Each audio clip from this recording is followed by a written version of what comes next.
তেলকই recipe.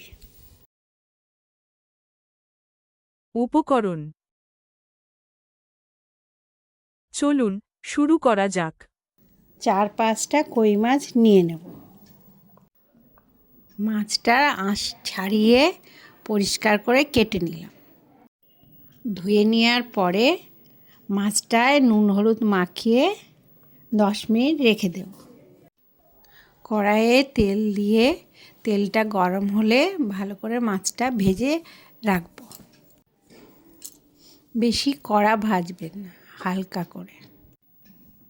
মাছটা ভেজে নেওয়ার পরে সাদা জিরে ফোড়ন দেব, আদা বাটা দিয়ে দেব, হলুদ গুঁড়ো দেব, স্বাদ মতো নুন, জিরের গুঁড়ো, ধনের গুঁড়ো, লঙ্কার গুঁড়ো দিয়ে নাড়ব।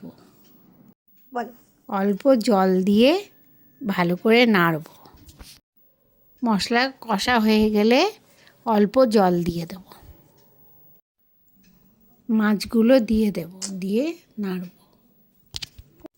কাঁচা লঙ্কা দিয়ে 10 মিনিট ফুটতে দেব। নামানোর আগে কাঁচা তেল দিয়ে নামাব। গরম ভাতের সাথে এটা অসাধারণ লাগে। ভিডিওটা ভালো লাগলে লাইক করবেন, আমার চ্যানেলকে সাবস্ক্রাইব করবেন। ধন্যবাদ।